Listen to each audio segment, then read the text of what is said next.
di sebelah kanan saya siapa lagi dan pasti sudah kenal semua, Kohani Kristianto. Assalamualaikum Ko. Waalaikumsalam. Apa kabar Ko? Alhamdulillah baik. Alhamdulillah. Dan alhamdulillah pada malam hari ini hadir juga yang terhormat Ustadz Dr. Bobby Faisal, seorang spesialis anestesi ya dok? Spesialis konsultan manajemen nyeri. Spesialis manajemen nyeri. Assalamualaikum dok. Waalaikumsalam warahmatullahi wabarakatuh. Alhamdulillah sehat ya dok. Alhamdulillah. Dan hadir juga dari Uncle Bob ya, Pak Dondi ya. Nggak usah. Oh nggak usah ya. Nah sahabat semuanya, pada malam hari ini banyak sekali ya yang tanya-tanya ya bagaimana perkembangan saudara kita ya, bukan saudara ya kok. Gracia Pelo ya. Nah juga sudah hadir Kohani ya, sudah hadir Kohani nanti ya seperti apa. Nah kemudian juga nanti kita akan tanya-tanya nih, ada dokter spesialis ya, mungkin ya Pak Dondi lah yang apa lebih keren untuk Apa? Nah teman-teman semua yang baru gabung, dukung channel Ikhlas channel ya. Apa? Channel Kohani. Channel Kohani Kristianto. Jangan lupa like, komen dan subscribe ya. Dan juga dukung ya dakwah Ikhlas Foundation atau dakwah dari Kohani Kristianto, mungkin di running text ya, karena Kohani Kristianto ini Masya Allah ya sedang bangun 500 tenda ya Pak, 500 tenda di pengungsi bencana gempa bumi di Cianjur, Jawa Barat. Dan semalam saya bersama dengan Dr. Bobby Faisal dan juga dengan Kohani Kristianto, kami sempat datang door to door ke mereka yang korban gempa, ada yang patah ya, kemudian anak-anak juga ya, kami berikan pengobatan gratis ya. Nah tentunya teman-teman semua, ini semua atas atas karya dari Kohani Kristianto, alhamdulillah. Nah tentunya patut kita dukung ya. Nah bagi teman-teman yang ingin mendukung ya, luar biasa, Kohani membangun 500 tenda, itu nominalnya kurang lebih mau 1 miliar lebih dan mungkin hampir 2 miliar, 1 miliar lebih ya. Nah teman-teman, bagi Bapak Ibu sekalian, Bentar, kok nomornya bener nggak tuh kok? 7, coba lihat. 753 kali 199 99 8, betul ya? Ya, saya ikhlas ini. Ya, bagi sama Bapak Ibu ya. yang memiliki rezeki ya, salurkan donasi baik Anda ya, dukung perjuangan Ikhlas Kohani Kristianto dan tim ya. Nomor rekening ada teks atau mungkin di link deskripsi ya. Nah tidak perlu berlama-lama, saya mungkin langsung sapa juga dulu Uncle Bob, Pak Dondi. Assalamualaikum Pak Dondi. Waalaikumsalam warahmatullahi wabarakatuh. Ya, assalamualaikum Pak Dokter. Masya Allah, dekat sekali dokter dengan Allah Subhanahu Wa Taala. Masya Allah. Memang kalau dekat Pak Donditan nih kita bawaan. Alhamdulillah ya dok ya. Mau nggak mau Subhanahu Wa Taala. Karena kecepatan Alhamdulillah di atas 200 kan. Enggak lah, belum lah. Alhamdulillah, senang sekali pada malam hari ini, malam Minggu ya. Ini udah hari Minggu nih sebenarnya. Udah. Mohon maaf kalau ganggu acara nonton bareng sepak bola ya. Udah selesai belum? Tuh, Masih satu-satu. Satu-satu. Oke, kita doakan buat tim terbaik ya. Ya, betul. Nah, pada malam hari ini saya ditemani oleh Pak Ustadz Dr. Bobby. Tadi juga ini juga ada Kohani Kristianto ya, dan juga Bang Aristo. Tadi kita baru kembali dari kediaman Umi Rana Handono. Ya, Masya Allah tadi Ustadz dokter ini membantu apa terapi ya dok ya? Iya, tata laksana terhadap Umi Riana Handono. Waduh, bahasanya ini bahasa Indonesia yang bener banget sih ini kayaknya. Tapi sebelum kita bahas Umi, nanti sebentar ya, saya mau ngobrol sebentar sama Kwani ya. Kwani, ini kan kemarin kita sudah bikin apa ya, kayak semacam konten bahwa Gracia Pelo ini kan sudah ditangkap di Polda Jawa Timur ya Kok ya. Itu apa namanya, posisi gimana kok? Masih jalan terus atau sudah dilepas atau bagaimana kok? Ya, sekarang masih ada di Polda Jawa Timur. Lalu sekarang dibutuhkan tindakan. Polisi ini menahan mempunyai batas waktu penahanan 1 kali 24 jam, 3 kali 24 jam, dan 7 kali 24 jam. Nah, untuk menjadikan seseorang tersangka itu yang dilihat hukum dan apa-apa yang harus diperlukan untuk membuat suatu kejadian dapat diproses secara hukum. Yang pertama harus ada pelaku, yang kedua ada korban, yang ketiga, yang terakhir barang bukti. Sekarang saatnya untuk teman-teman yang ada di Jawa Timur, khususnya di sana ada YPM At-Tauhid, ada Ayat Sofia, ada Mu'alaf Center ini, Mu'alaf Center itu, atau lembaga-lembaga yang lain. Saya harap dan saya himbau, ya kalau nggak mau Gracia Pelo bebas, kalian lapor dong.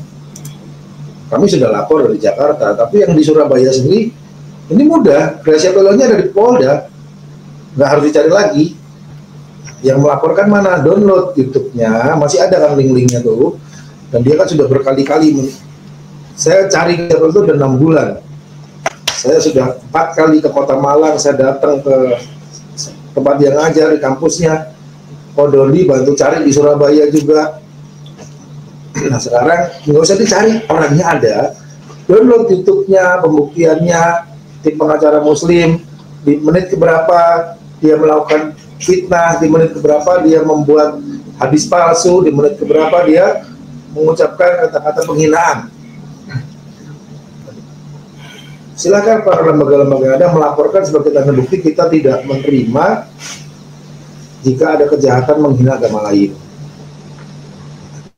Terus mudah-mudahan juga ini juga ditonton oleh khususnya para apologet dan khususnya para saudara-saudara teman-teman kita yang belum Islam. Saya sejak masuk Islam, saya tidak lagi ngurusin Bible. Saya cuma mau tunjukkannya sedikit ya. Bible yang Anda tahu selama ini cuma King James Version. Kamu tahu ada berapa banyak Bible? Nih, Bible buat orang Ethiopia. Tunjukin lagi, Bible ada yang buat orang negro, kitab suci buat negro. Tunjukin lagi, nih Bible buat kaum gay, homo, lesbi, ada Bible-nya. Nih ditulis oleh 77 ahli Injil seluruh Indonesia, seluruh dunia. PSD nggak ada yang Muslim satupun menjelaskan dengan sebenarnya apa. Lalu masih banyak lagi Bible. Kalau kita punya Bible lengkap, kitab suci Bible ini jarang yang punya. Dan di sini ada yang mengatakan bukan saya, ayat ini palsu, ayat ini salah, ayat ini sisipan, ada semua. Masih banyak lagi yang bisa saya katakan mengenai Bible. Ada Ka'bah di situ, ada masjid di situ, ada Insya Allah di situ, ada Isa Masih di situ, ada Tuhan bukan Tuhan di situ, dan sebagainya. Sejak saya masuk Islam, pernahkah saya mengurusi hal itu? Pernahkah saya membahas tentang Bible kepalsuannya, kesalahannya, kontradiksinya, ayat-ayat pornonya? Tidak. Karena saya sudah beriman kepada Al-Quran. Jadi kalau Anda para apologet ini nggak menguasai Al-Quran, kalau ingin menjelekkan Al-Quran, ingin membahas Al-Quran, para pendeta, ketemu saya masuk Islam dulu, syahadat saya ajarin tentang isi Al-Quran. Saya ajarin huruf hijaiyah dulu, alif, ba, ta, sa, jim, ha. Ada tahap-tahapannya. Saran saya, ketika Anda memiliki agama yang berbeda dengan saya, Tuhan yang berbeda dengan saya, buku panduan yang berbeda dengan saya, pelajarilah buku panduan Anda. Kalau kamu naik mobil Kijang, ya manual booknya Kijang. Jangan ke manual book mobil saya M400 versi. Atau mobilnya Kodondi FT86. Wih, kapan belinya? Oh, cek 9. Oh, cek 9. Kaget gue F86. Oh, kan tinggal ambil kok. Diaminkan Pak. Itu lebih dekat lagi kalau tuh. Nah, jadi seperti itu ya. Himbauan saya, kami umat Muslim sangat dilarang menghina agama lain, sesembahan agama lain. Bahkan ada orang menyembah batu pun saya tidak akan hina itu batunya. Itu ajaran Islam.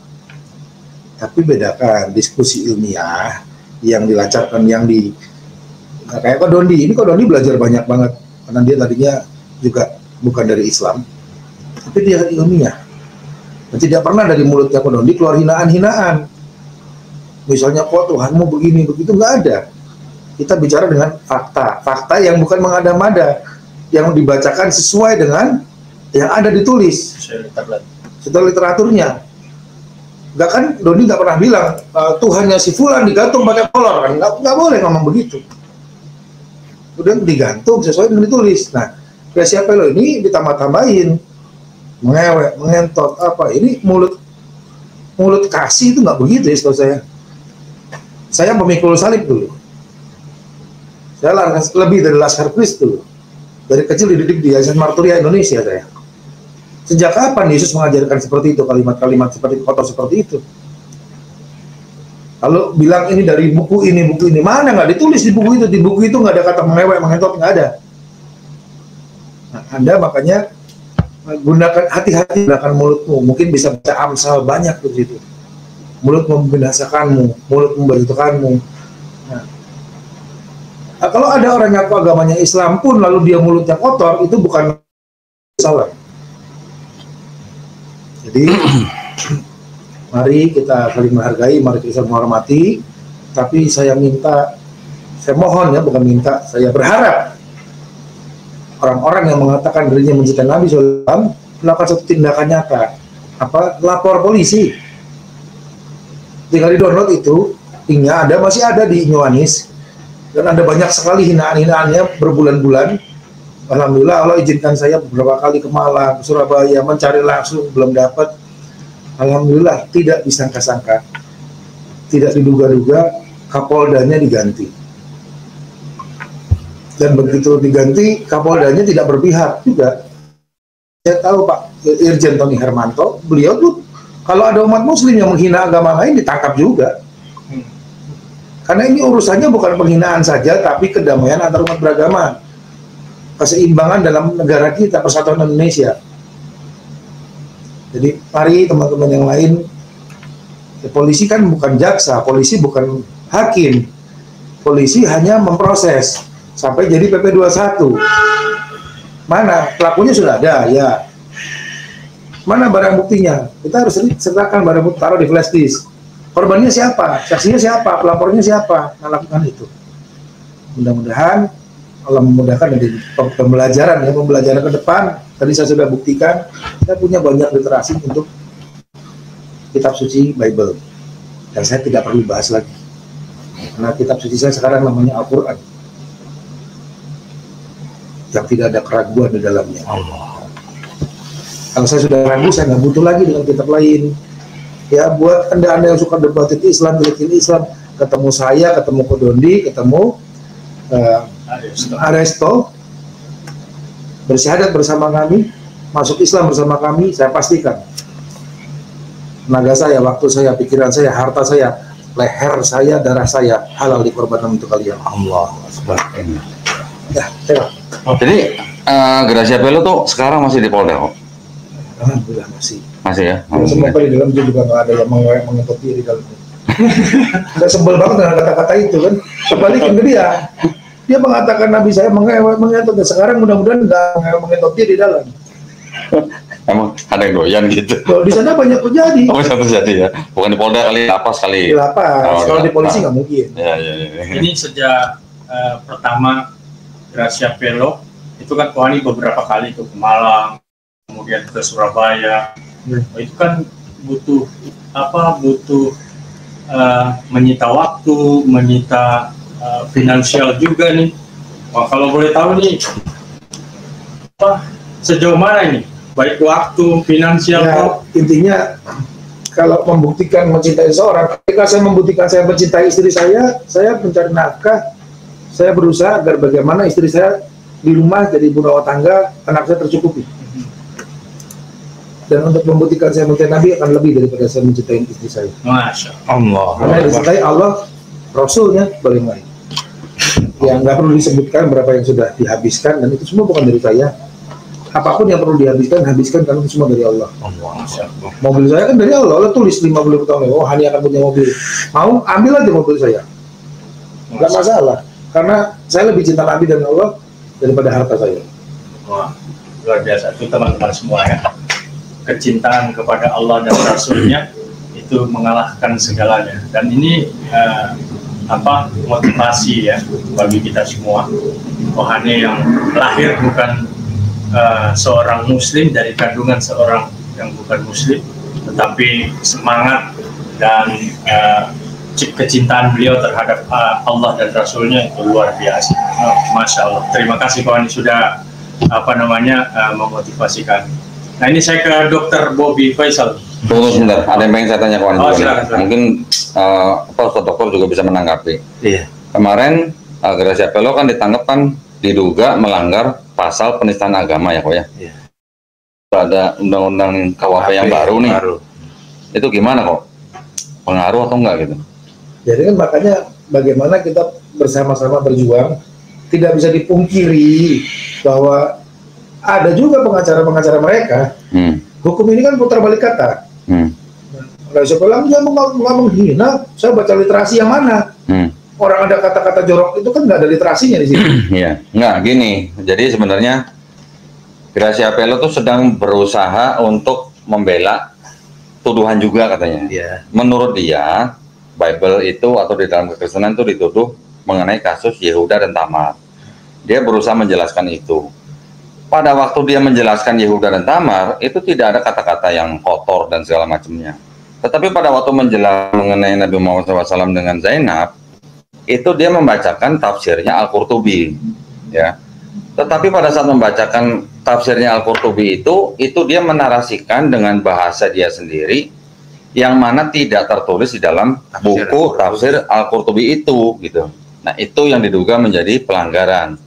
Bukan berarti dia cuma bacakan, dia kan bilangnya saya kan hanya membacakan gitu. Saya juga membacakan, Bible saya juga bacakan, tapi saya tidak menambah-nambahkan.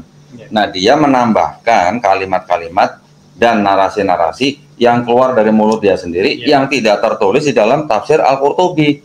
Itu yang menjadi masalah sebenarnya. Jadi kalau ada teman-teman kita apologet Islam yang bilang bahwa Gracia Pelo membuat hadis palsu, itu yang dimaksud. Yang dimaksud hadis palsu adalah yang keluar dari mulut dia yang tidak ada di tafsir Al-Qurtubi. Bukannya dia sedang membacakan tafsir palsunya si Al-Qurtubi, bukan. Kita tidak mempermasalahkan tafsirnya Al-Qurtubi, ya. Jadi jangan salah. Kita tidak mempermasalahkan tafsir Al-Qurtubi yang dia bacakan. Yang kita permasalahkan adalah narasi dari kalimat dia yang tidak tertulis di dalam tafsir Al-Qurtubi itu. Nah, mudah-mudahan pemirsa juga paham ya. Jadi bukan kita ngada-ngada gitu ya. Nah, sekarang nih kok, ini banyak ya dari dulu ya. Bahkan sekarang belum lama ini ada juga TikTokers katanya.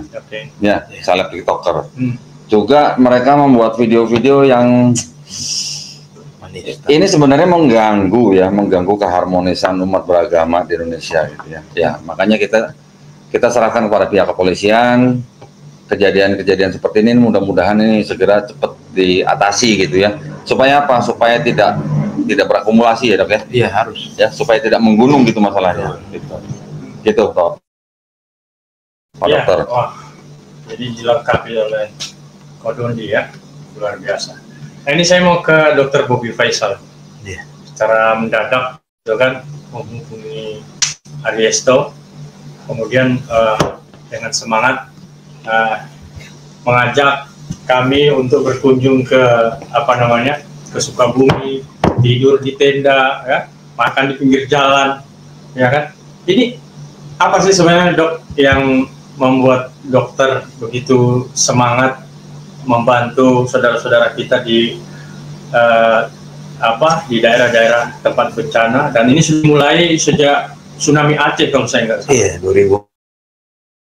Boleh tahu dok, apa sih sebenarnya yang membuat dokter begitu semangat? Ya, bismillahirrahmanirrahim.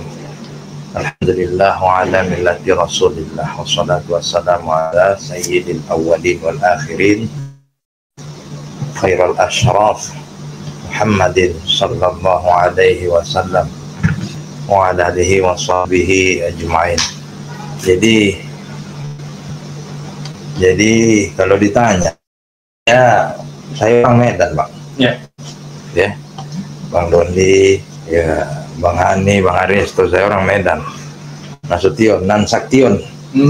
Nasution itu berasal dari kata Nansaktion. Mungkin kalau ada viewer Bang Dondi malam nih, Ya. paham lah itu arti Nansaktion. Kita punya prinsip diajarkan sejak kita kecil itu sama orang-orang tua kita, ya, bahwasannya sekali layar terkembang surut kita berpantang.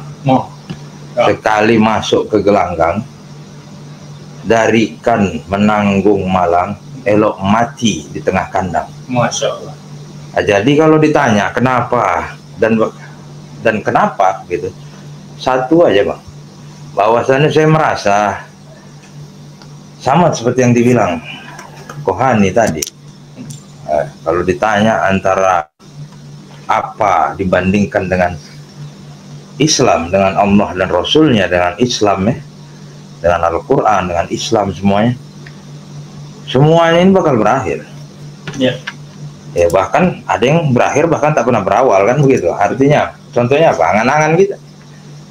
Jadi karena semua bakal berakhir, nggak mungkin semua di dunia nih, ya, kalaupun kita dapat tak bisa banyak, dipaksakan pun banyak tak bisa lama, mau dipaksakan pun dikekep lama tetap tak akan puas, Tak bisa kekal. tak bisa kekal. Sudah tak kekal tak puas pula. Kenapa? Kurang. Yang terakhir, kalaupun bisa puas sesaat, habis itu apa? Tetap harus ada the end. Iya. End of the story. The show not only must go on, but the show must over gitu.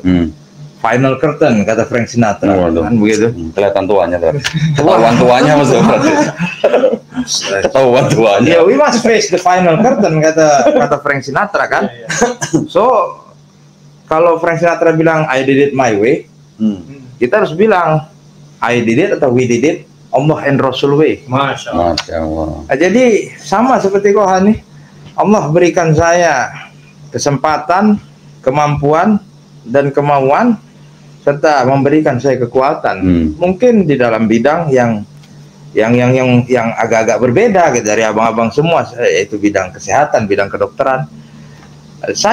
Kalau saya runut ke belakang, saya bisa sampai di posisi ini gitu.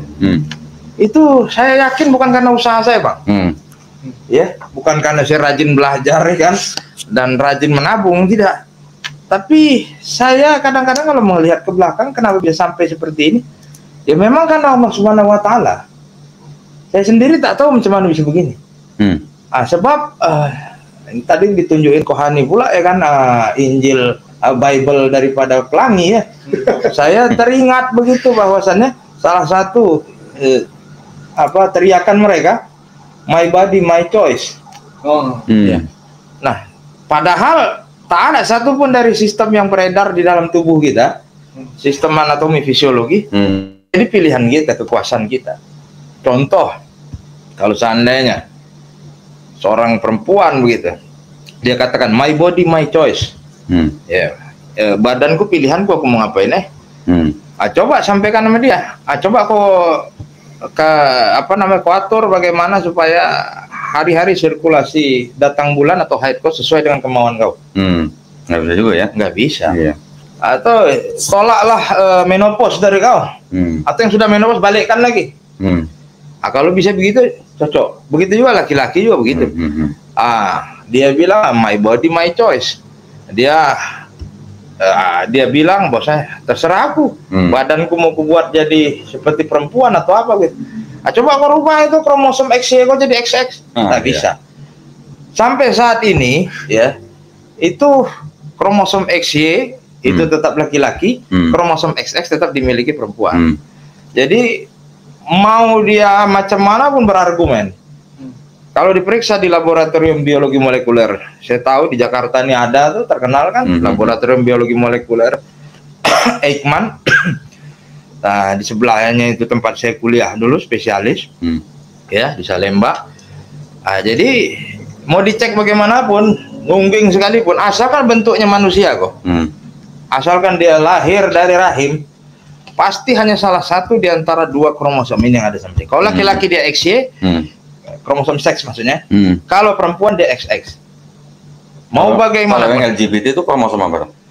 Tetap kok, walaupun dia bagaimana berusahanya mempertahankan keyakinannya, tubuhnya tetap bukan berada di bawah perintah dan kekuasaan dia. Nah, ini kan mumpung dokter nih yang ngomong nih, mumpung dokter.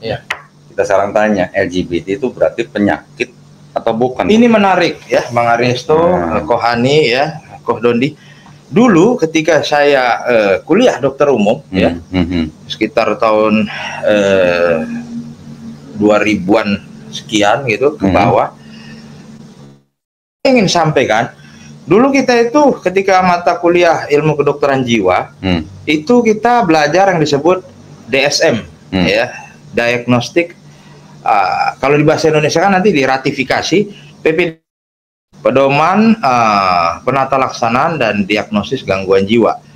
Ya, jadi itu DSM maupun PPDGJ itu ada 1, 2, 3. Zaman itu saya sudah sampai ke zaman saya kuliah dulu PPDGJ 3 gitu.